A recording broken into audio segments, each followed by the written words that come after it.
the tone of conversation, whether you're in a store, you're online, you're offline, you're at an event, the tone of things is not great. Like, it's not good.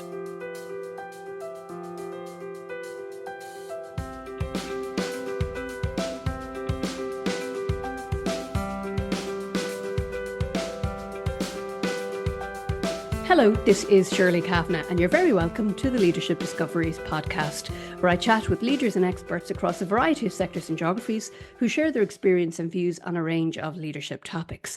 And today I'm delighted to be joined by Dr. Emmet Oliver. Emmet is an academic, author, lecturer and researcher in the area of business, economics and government. He's also a recognised broadcaster, journalist and has been an advisor to Irish state bodies and is a commentator and was a commentator on some of the most turbulent of economic periods in a national, European and global context. Emmet, you're very welcome. Great, Shirley. Great to be here. I'm really enjoying this already. We've only been on a few seconds and I'm looking forward to the conversation. I think that's one of the longest introductions I've had, so you must be a very important person, Emmet. No, I think it goes in the other way. Yeah. Emmet, first of all, congratulations. You've written a book, great achievement altogether, called Irish Nation Building Government, Business and Power from 1922 to 1958. Really interesting topic, start of a nation, birth of a nation. But for you, why the interest?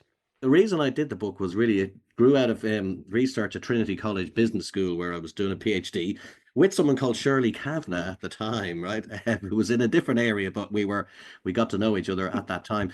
And what I was looking at was power, like the power between business and government. Like what is it? So the old definition, the traditional definition, and your listeners in particular will recognize this.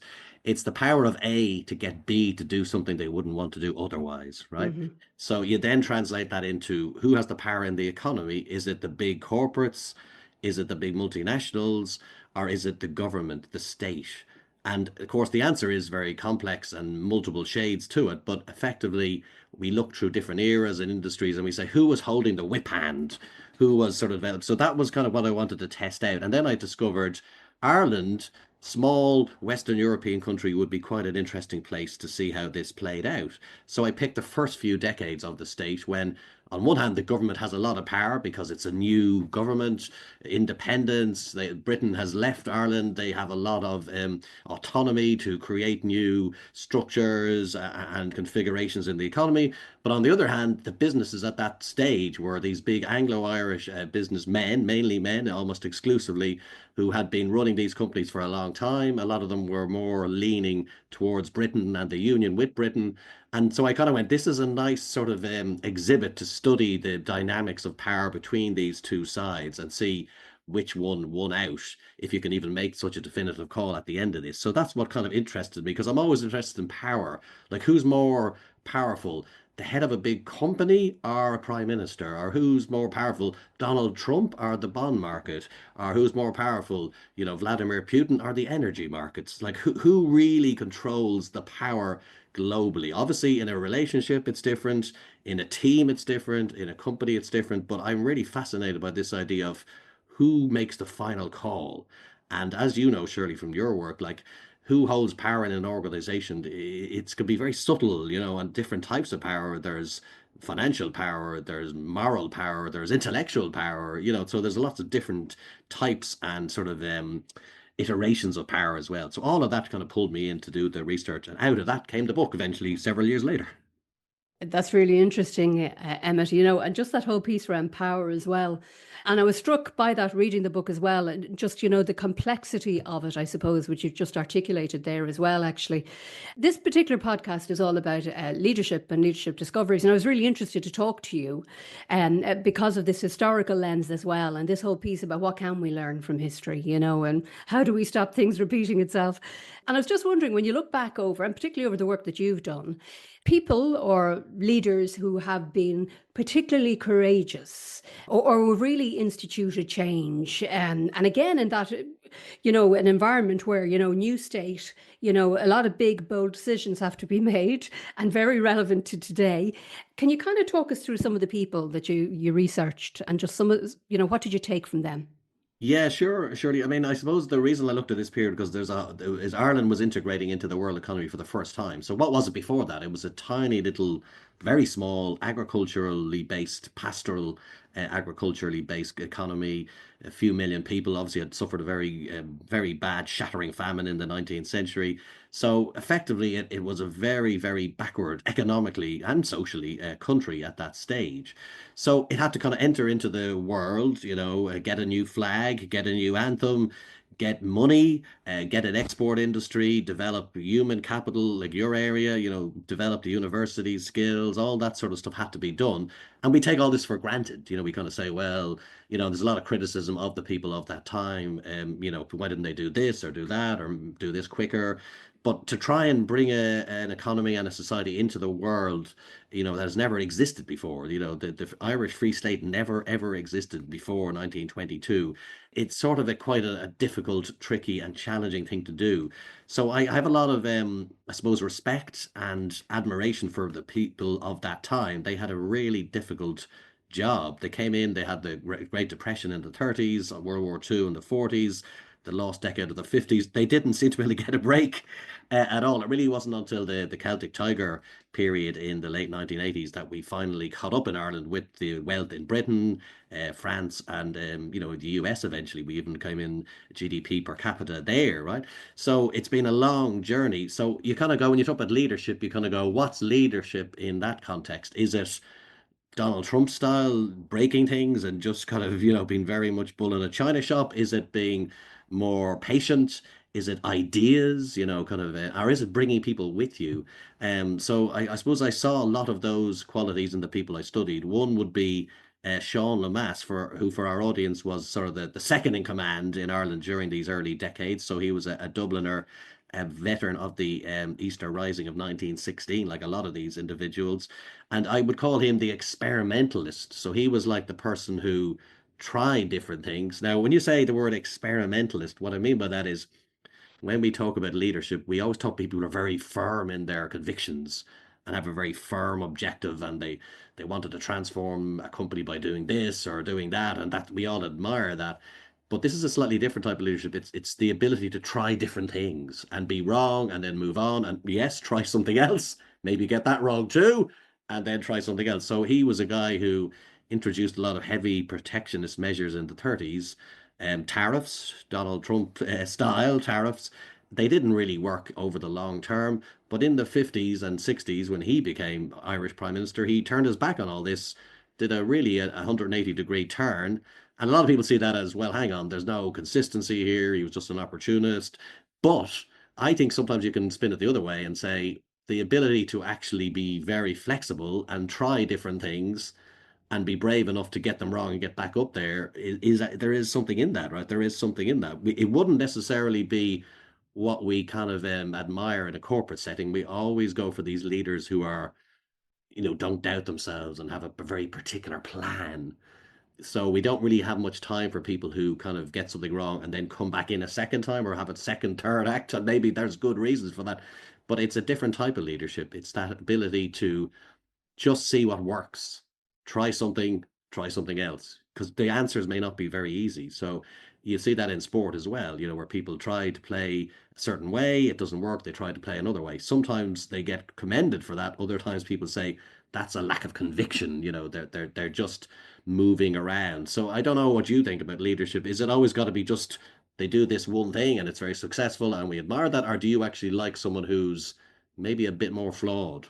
I think being flawed is actually important because that's the human state in many ways. And I think also that really when we think about it, when as you're talking there, I'm thinking of failure because to try things, you have to be prepared to fail. And then how do you deal with failure? And then how do you grow from failure? Because to me, failure is about learning.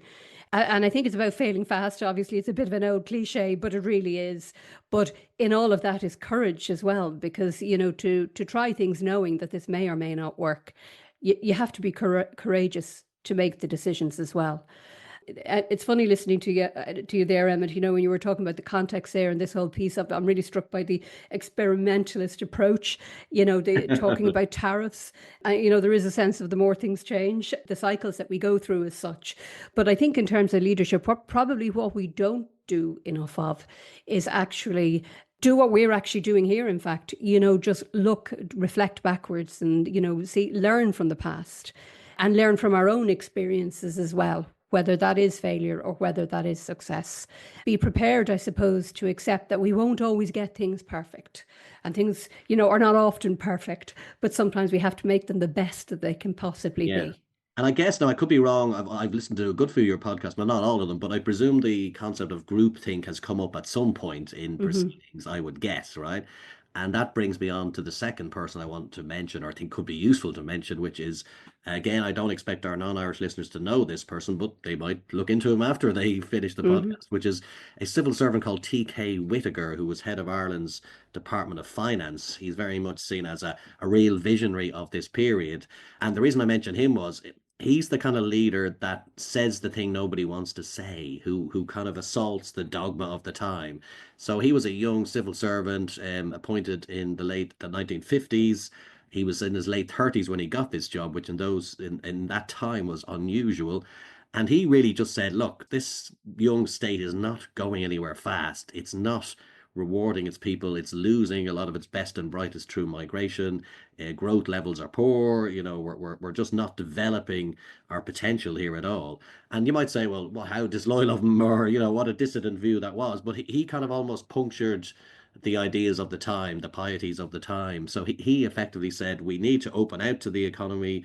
To the outside world, we need to join the IMF, we need to join the World Bank, we need to see what's happening in Europe. So he basically kind of triggered a whole opening out and flourishing of the Irish economy. Now, he didn't do it on his own, and he wasn't necessarily the person actually physically doing all these things and going to all the meetings and so on. But what he did do was he made or he introduced some new thinking. So again, you talk about leadership and courage and all that. Sometimes it's not about hiring people, firing people, taking over a company, doing this, that, and the other. It's actually just about bringing new ideas to the table, or bringing those dissident views from the outside in and saying, I know we've dismissed this idea. I know we've dismissed this alternative course, and I know nobody wants to hear this, but I do think we need to chart a newer course. And as you know, from you've worked in a lot of big companies, that's not always popular, right? That's not always what anyone wants to hear because so many people are invested in the current trajectory that, it can be very difficult to admit to an alternative course. But he effectively did that, brought people with them, and had the intellectual, I suppose, powers to convince the politicians that a new approach was needed in the late 1950s. And out of that grew the modern Ireland economy that we all know, the one of the Googles, the LinkedIns, the Apples, and so on. It really comes from that late 1950s period. It took a number of decades to build it up. But up until then, we were in a very much a protectionist, self-sufficiency, autarkic model, and he broke out of that. And sometimes it's not about, as I said, doing anything, sort of that you can notice. It's about a intellectual idea or a psychological breakthrough where you're saying this is a new direction we need to go. We need to leave behind the previous path and have a course correction. And again, to me, that's leadership. But again, it's leadership that's very fraught because a lot of people will have something personally invested in the current course and say, well, hang on a second.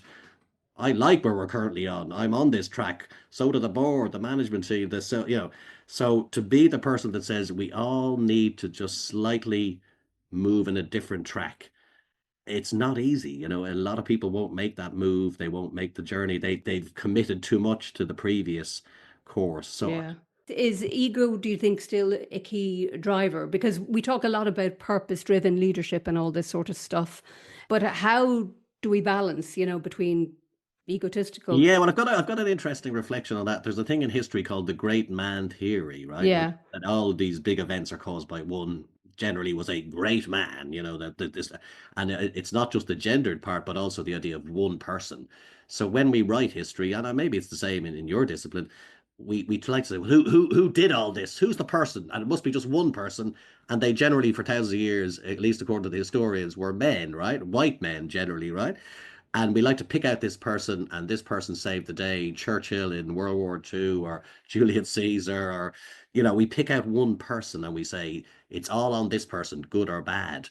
I think as a result of looking at history that way and drawing that picture, that's where the ego thing comes in. So everyone even the people in the story believe it's all down to me. It's all, so it's Yeah. like I'm blaming the observers here rather than the characters of the play. They write it up that way, and it's understandable. It's comforting psychologically, this idea of we don't have agency. It's just this one person who controls our destiny, and you can see that with Donald Trump or Putin or Boris Johnson for a period. They sort of buy into this vision of Hmm. it's all me. Only I have the answers. When, as we all know, it's never just one person. It's never just one thing they do. It's the world they live in at the time, the circumstances around them. So I think we're all to blame for this ego thing. Like all of us, every one of us. We That's, like, yeah, it's really interesting perspective, actually, Emmett, I have yeah. to say. Like say Yeah. if you get a bad meal in a restaurant or Mm. bar, what's the first thing most people say? Who's the manager here? Yeah. We look for this one person, right? It's like we have to pin the blame on one person. We have to find it's comforting, but it has fed Yeah. into this idea of the superstar CEO. You see this, you see in Fortune magazine and so on. They sort of take a particular person and they splash them on the cover, and the company's fate rests on this person. Yeah. Whereas we both know the company's fate rests on a whole army of other people making little micro decisions that, when you put them together, has the overall outcome. So I suppose it's a childlike thing, is it? Maybe, from parents and our family unit and the schoolyard or whatever, we get this idea that there's sort of one totemic figure that. Yeah. Now, I'm not saying that one figure doesn't have, like I think, and I don't know about you, but the liberation thing with Donald Trump, right? You have this man standing up with a board, a list of countries and all these tariffs down the right hand side, right on the White House lawn. And it's understood that like there were several billion people had tuned into that all around the world, right? Like I don't think there's ever been an event quite like that where effectively one man controlled the economic destiny of billions of people all on Hmm. that evening, right? I mean, it's quite mind expanding if you think about it, right? So, of course, when he went back into the White House, there he has his advisors and he has this and that and the rest of it. So, I suppose I'm trying to balance the picture, saying we do talk about this one man theory, but in some ways, at the moment, maybe that's back in, like your ego thing about like ego's in, it's like Yeah. ego is not passe at all.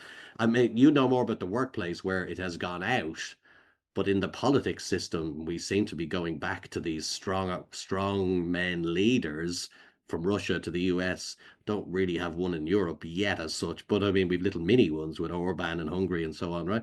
So I don't know. It's hard to balance. It's probably, as I say, ego has left the workplace but has gone into the White House maybe or something. I don't Yeah. know. It's hard to summarize it. And how do you feel, Emmett, just generally in relation to where we are at the moment? Because I said you've commented, over the years in relation to, past 20 years, for instance, lots of different things have happened from an economic perspective and geopolitical perspective, of course. But how do you feel now about where we're at?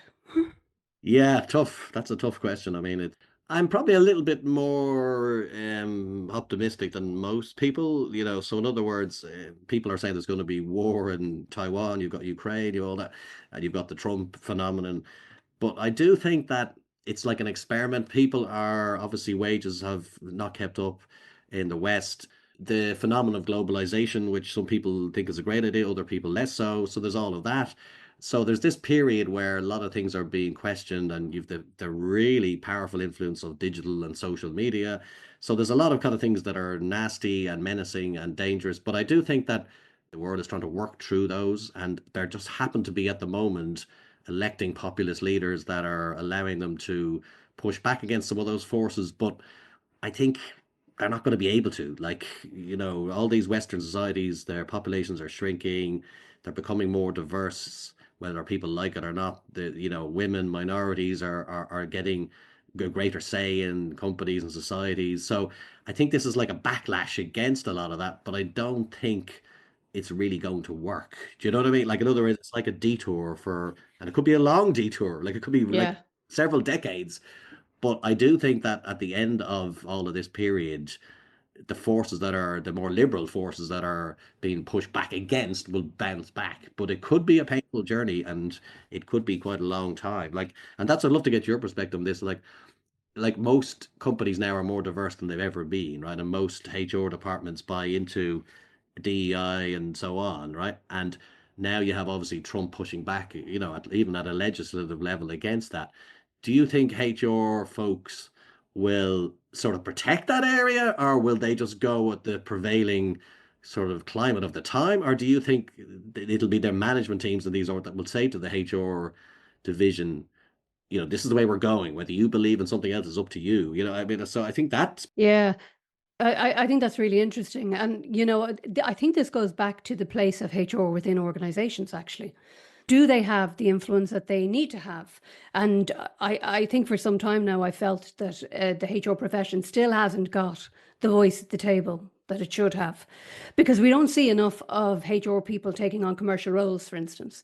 It's mm, very rare that we see HR people making it up to the CEO of an yes, organization.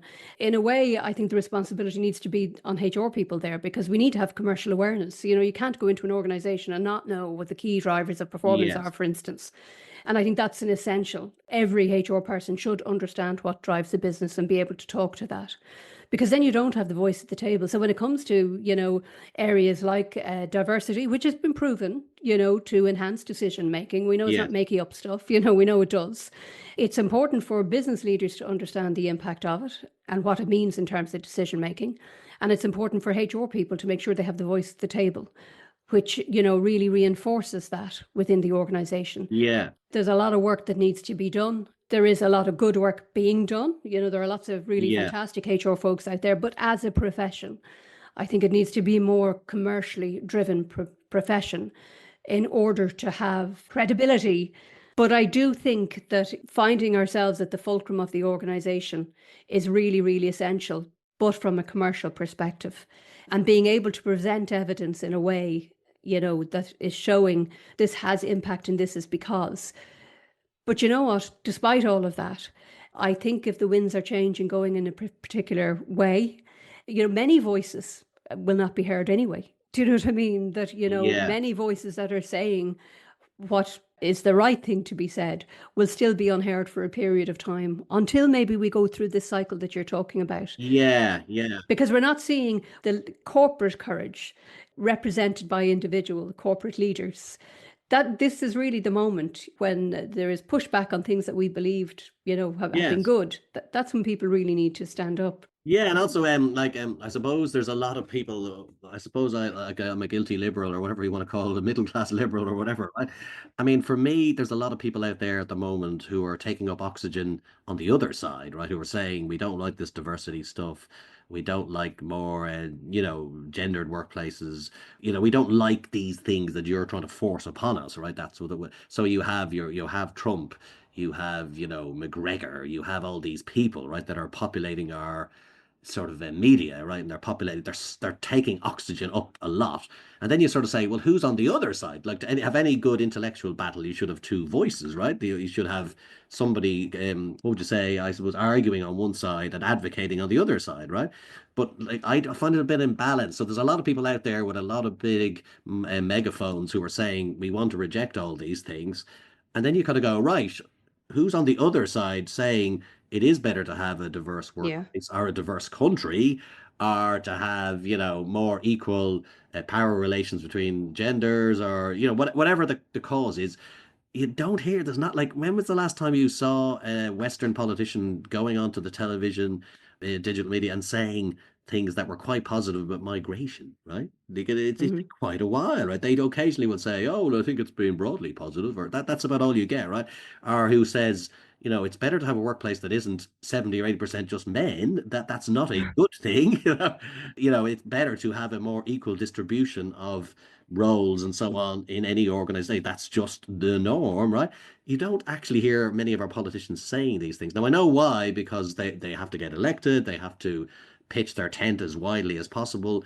But it's kind of leaving a bit of a vacuum, And I've had this argument with a few political scientist people that I know who say, oh, well, they have to be fair and give a full account of the challenges of globalization. And so I said, yeah, I said, I don't have any problem with that. But for any argument to be ventilated properly, you have to have two contending voices there. And maybe this is where the HR people can come in. They need to get out there and say, we firmly believe in that diverse Yeah. places are better workplaces. But are they at the conferences? Are they saying you would know, I wouldn't know. But I mean, I'll hear a lot of stuff about certain companies, and maybe we shouldn't mention them here on this podcast. But who are reversing, and they're sort of Yes. internalizing the Trump view at the moment, and they're saying, "Oh, DEI is dead, and we need to go back to you kind of go back in time." You don't hear many of the others saying we're not going back in time, and here's why. So I don't know. Yeah. Do you think that's just a temporary thing, or they're scared, or there's just I think it may not be a temporary thing, but I do think there is a piece about really unpacking what DEI means, because it's become a bit of a lazy trope in many ways, that way, that there is a need to actually say, well, in fact, what does it actually mean? What is the implication of what we've been doing, or the implication of not doing it, for instance? I don't think those discussions are, or those voices are being heard enough. Now, maybe it's cyclical, maybe there's a bit of waiting to see before people start actually making some of those pronouncements. But there is one thing, Emmet, I'm struck, and you've kind of peppered it into your conversation over the past while, over the past 40 minutes or whatever, which you mentioned globalization, but digitalization and technology, of course, that has fundamentally changed everything. It's changed. I mean, you particularly, coming from a journalist background as well, would see it play out where we used to have very, very reliable print media, and now we have all sorts of areas we're getting our information from. Yeah, I suppose for me that one, and I mean, I started working in the 90s, so print was still the prevailing format of the time, and I've seen it come the full distance, and I'm obviously on social media myself, so I've kind of had my finger in both pies, from both eras. And for me, anyway, I mean, it's kind of like the dream that never happened. So, in other words, what I mean by that is when social media first arrived and the web and delivering news and information over the web, the promise was this will lead to more democratization, more accessibility. We'll have these wonderful model citizens that will emerge who will be very much sort of civically grounded, and they'll understand all the issues, and they'll have got all these documents and read all these referenda leaflets and all this sort of stuff. Like, in other words, we were going to have these almost like from the Roman era, these senators, almost senator citizens. That sort of hasn't happened. Like you look at all the poll data, people are less informed. A lot of elections have very low participation. We've seen the toxic atmosphere of X, Facebook, and on from there, right? So what went wrong? Like what kind of went wrong? You might remember this, like when the web first emerged, it was going to raise the standards of debate. It was going to people know about other countries they'd never visited, so they'd be very kind of international in their outlook, and they'd be able to weigh up arguments. They could go and access documents themselves. They weren't not going to be relying on the traditional gatekeepers of the past, the newspapers and the television networks. And this was going to be great. And you saw that in the Arab Spring. People said this is wonderful. All these oppressed populations are finally getting their freedom because they've read Twitter or whatever, right? Mhm. Unfortunately, that just has not the way the thing has gone. Like it just you can read the data on this. It's actually been far more negative and probably less democratic. There's actually more authoritarian leaders being elected than ever before. So it's not my book to do, but or maybe it's not yours, maybe it's nobody listening, but to trace that kind of unfulfilled potential. Why did the internet not deliver what the promoters of those first pioneering years say would happen? And actually, it's swung the other way. We're now seeing cyberbullying. We're seeing, violence. We're seeing, what do you call this? Deep fakes. Mhm. We're actually seeing a lot of very negative social outcomes. Now, yes, there's always balance. Our podcast here, we're able to do this. 20 years ago, we couldn't have done it. And, it's not all one way, but I think primarily it's been a negative journey. Now, maybe we're only halfway through and it'll get better, but I think there was something missing from those early dreamlike days. Maybe it was the lack of regulation or structure, or the people weren't ready for this. It wasn't sort Mhm. of workplaces and educational institutions weren't ready to kind of adjust to it, or but I don't know the answers. But I do think that the tone, and again, I'd love to discuss this maybe on another podcast, but the tone of conversation, whether you're in a store, you're online, you're offline, you're at an event, the tone of things is not great. Like it's not Yeah. good. And people would say, "Oh, well, you're just elite, or you just want to do this or whatever." But like, I don't think anyone could go. You spend 24 hours on social media and come off the experience and go, "Do you know what? Isn't it just wonderful that we have these platforms?" Like, I Yeah. feel so great to Absolutely. be a human participant in this society because of what I'm seeing. So again, I don't know where, the HR world interacts with those kind of questions, but to me, it's sort of like the dream that went sour. It's kind of what Yeah. happened with it. Does any of that ring true, or am I It totally? does very much so. But I do think this is where education has an important role to play, because a lot of the issues we're talking about nowadays, they're complex issues. And I know we live in the soundbite. So with the result, we're not actually getting into the complexity of some of the issues, and having the type of debates we need to have at the level that needs to be had. And I do think within schools, both primary, secondary education, third level education as well, actually, the importance of critical thinking, and the Yeah. importance of actually challenging, and that's why I really like the French model of education, where, there's a lot of the more philosophical approach, at an earlier age, and broader discussions, because I think that's what actually we're missing. I don't know what you think. Yeah, I think I'm going to use the phrase dinner table, and that's such an old-fashioned traditional idea, right? But most people listening, I guess, argued out the main issues of the day at the dinner table with their family, right? That was the tradition, certainly up to the sort of 70s or 80s, right? That would have been the tradition. You've got mom and dad, children, and they hash it out, right? Now, the bit I'm interested in is the parents usually kind of would somewhat referee that discussion, right? Mm, You're not speaking, this person's speaking, and all that. And I'm not saying we should go back to then because daddy was often given far too much leeway to spout a load of nonsense, right? But my point is, you had a referee, right? You had a referee. We're in a referee-less world where all you've got now is just a cacophony of voices with no rules of the game. And people think they call it democratizing dialogue. But if nobody can hear anyone can say anything at any time but anybody, the quality of the conversation is not great and it doesn't reveal much at the end of it. So when we talk about regulation, I prefer the word like referee. It's sort of yeah, something that mediates the conversation because at the moment there's nothing. It's just the Wild West, and people call that, oh well, that's true free speech. Well, actually, it may be true free speech, but it doesn't mean that it's the best form of dialogue for us as a population. If yeah, I come on here now and insult you, you insult me, and we disappear off, have we learned much? Like, have we yeah, have we yeah, have we developed the sum of human knowledge, right? So when people call it democratizing conversation, just examine that a bit and go, hang on a second now, is that really what's going on here? A lot of it's just a license to insult, right? Not with great quality arguments. It's just low level base abuse a lot of the time. And I'm not too bad because I'm generally talking about the economy and business. If you're broadcasting or podcasting about social issues or gender issues or race issues, I just cannot imagine what it must be just yeah, a torrent of poison coming at you all the time. And maybe that's where the Trump phenomenon comes out of. Like he is a very aggrandizing man. Is he reflecting the time, or is it a reflection of him? Did he create the thing, or was he created by the thing?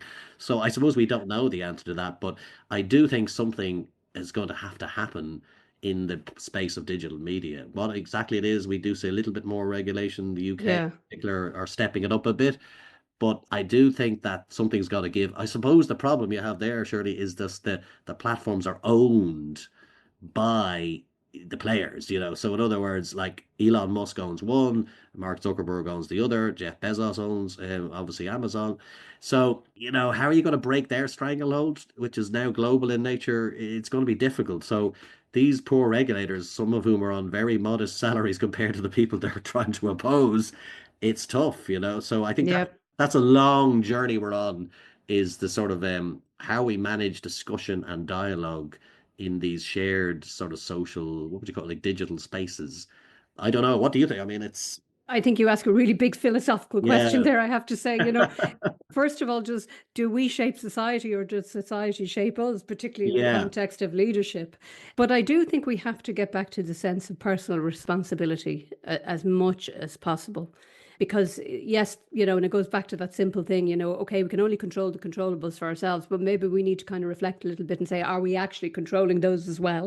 Or, yes, are we allowing ourselves to be kind of caught up in and I mean in an organizational context as well, and the art of listening as well. I mean, that's another thing I'm struck about when you were just talking there. We can argue and argue and argue, but are we listening?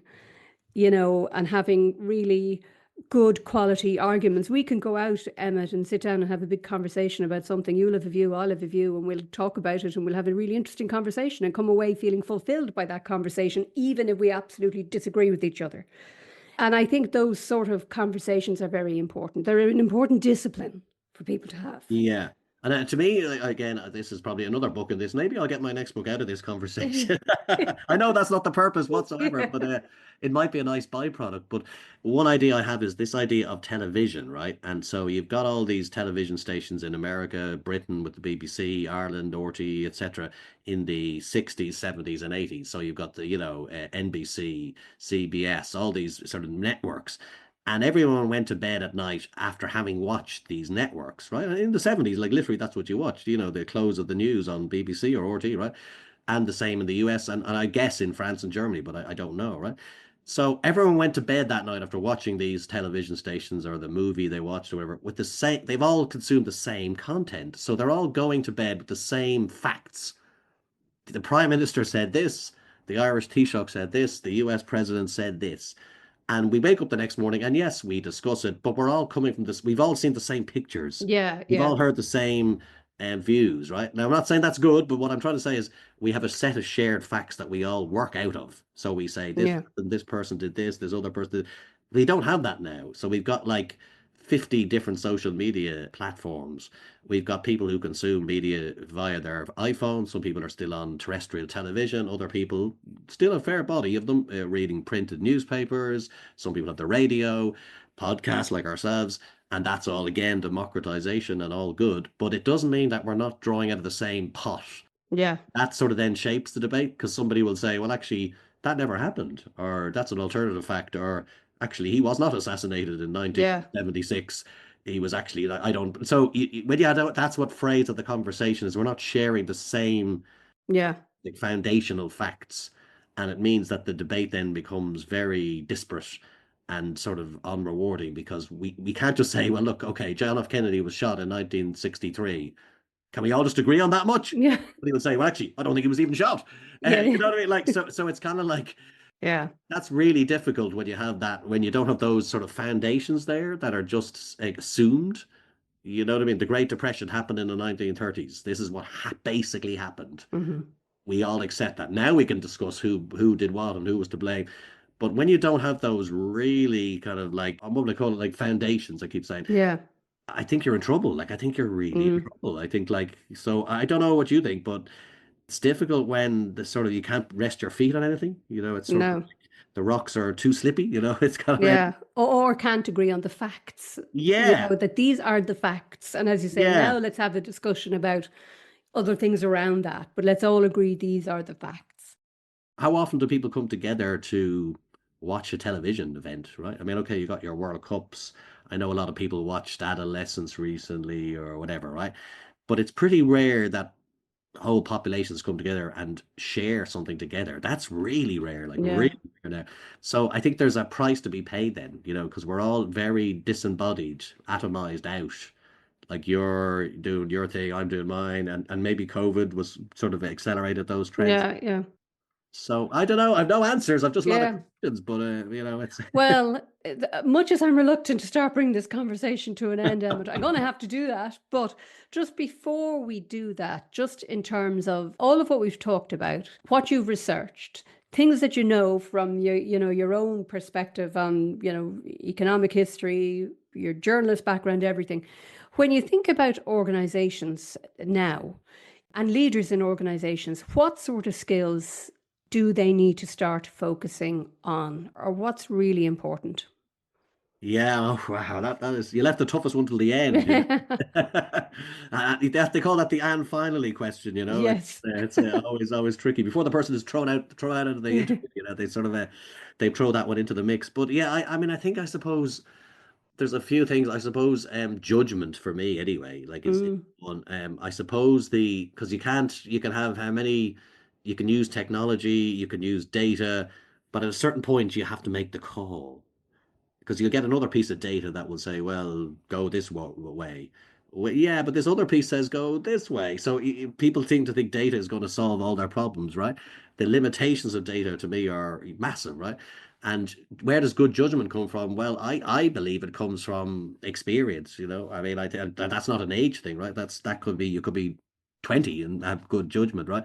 But it's being aware of the parameters, being aware of the costs of the kind of, can we get out of this? The reversibility of a decision, making judgments about people. So I think that will be prized in the future because that's the one thing AI won't be able to give you, right? Yeah. So it's almost like what can AI take away and supplant, but equally what can AI never supplant, right? And that thing will be the thing that will be prized. Judgment about people, situations, decisions, self-awareness, judgment about your own limitations. So I think judgment for me, and I'm hearing this from other HR people who say, look, the CV is still important, the interview is still important, but everyone has got a great CV now. Everyone has just got a wonderful CV. Yeah. Everyone could perform an interview. You can be coached, right? You could do a good interview. You could even do well in your first 6 months of probation. You could be the winner, right? You can impress everybody. But this other intangible of judgment, the ability to take all the factors that are relevant in, go through them all, weigh them up, and then make the decision. I think that's going to be the one for the future. I don't know what you think, but for me, that's the No, I think that's a great place to end, and it's funny, the first word I'd written down when we started our conversation was around power. yes, With power comes the responsibility of judgment as well. And I think you're absolutely right. It's something, and let's be honest, it's hard to measure. Often it's historical, we measure it yeah, rather than, we can predict it, or, we can see into future what somebody would be like in that context. But I mean, they're the two things for me, starting off with power, and now we're talking about judgment and how and when that I sort say of. power, do you perceive that word positively or negatively? Like what does that conjure in your mind, the word power? Funnily enough, that's a good question, Yeah, actually. I think it depends. Of course, it depends on context. So, if you said it to me just today, I wouldn't necessarily see it as a bad thing, because yeah, I think there's power for good. When, power is sort of surrounded by all these other negative influences, of course, it becomes a very, very bad thing. yes, But, for me, I think power is good. I prefer soft power. I prefer the yes, fact that I can influence you in a certain yes, way positively. I can listen yes, to what you have to say. I can yeah, give a different perspective. And ultimately, I might be the one who's making the decision. But it is incumbent on me, I believe, to listen to you and to hear what your view yes, is. I may not yes, agree with you, but if I'm responsible at the end of the day, I have to make the decision. yes, But my responsibility to you is that you're heard if you're on my yes, team. That's one of the most yes. important things. Suppose what's happening now, there's a revolt against sharing power among different, distributing it widely. So, in other words, we had in the 70s, 80s, even not particularly the 90s, you had a lot more power given to international organizations. You got a lot more power given to groups who were previously excluded, whether that was women, minorities, da da da da. So it was kind of like we aren't going to just centralize power anymore. We're going to distribute it out and share it out and be more equitable. Now we have a push back against that with these, as I said, strongman leaders, Putin, Trump, da da da da, right? So it'll be interesting to see which one of those visions wins out. Do we go back to the 90s version where we were being more equitable in the way power was exercised? We were saying it's not all just this one guy in an office. We've got this committee, this subgroup that's, we're sort of like sharing it out and diffusing it out. Are we going back to the more 19th century, 18th century kind of, there's just this one person who, and their writ runs Yeah. all centralized in them, and they are the all conquering saving. They have all the wisdom stored up in their little brains. It's going to be interesting because some people actually like the second bit. I don't. I kind of rebel Yeah. against it, but there are people who have, whether you call it autocratic envy or whatever, some people like the smack of quick decisions and just sort of, this person, whether you like it or not, we're going to get quick decision making. So I actually think it's about like democracy in the workplace, which model is going to work. You know more with like what research shows. Like, does it show that the more diffused the power is, the better the decisions, or does it show when you centralize in one person or a small group of people, it's better? I don't have any insight in that, but it sounds like in politics we're at a moment where there's two colliding philosophies coming together. Is it better to just rely on one person and whoever they are, or is it better to actually put it out there into big groups and the wisdom of crowds and all that? I do think we've talked about some really, really interesting topics there. And, again, many of these topics, there aren't yes, no answers, and No. context is really important, and responsibility, and, doing what's right, fundamentally doing what's right. The ability to take the risk and be courageous because we need to do what's right. And I think that's probably something that people need to reflect on. But Emmet, it's been an absolute pleasure. Thank you very much for Oh, thank joining you. me. Sorry, I rambled off topic, which I tend to Not at do. all. It was But great. thank you Yeah, very much for giving me the opportunity, because it's an audience I'd love to be able to reach, and I find them interesting because I think they're on the front line. I mean, my stuff is very yeah, theoretical, and it's looking backwards. It's not in a lot of the time in today's world directly. So what your listeners are about is they're actually in workplaces, or they're advising workplaces, or they're linked into workplaces. So yeah. they actually will have they can influence all of this. So Yeah. And in many ways, Emmett, you're coming from a historical perspective, which is great. I'm a historian myself, so I love talking to you. But in essence, people are creating history at the moment. And I think there is a piece for people to decide what type of history do they want to create for the future. And that's not just in an organizational sense, but obviously in a societal sense as well. Emmett, thank you very much thank indeed. It's you. been an absolute pleasure. Thank you, Shirley. And I want to thank you, our listeners, too. I suspect you've come from very different parts of the globe and from within different industries also. And I hope that you have found the discussion as insightful and as thought-provoking as I did. By the way, if you'd like to contact me, you can do that on LinkedIn or on shirleykavanagh.com. To our listeners, I hope this has been as useful to you as it has been for me.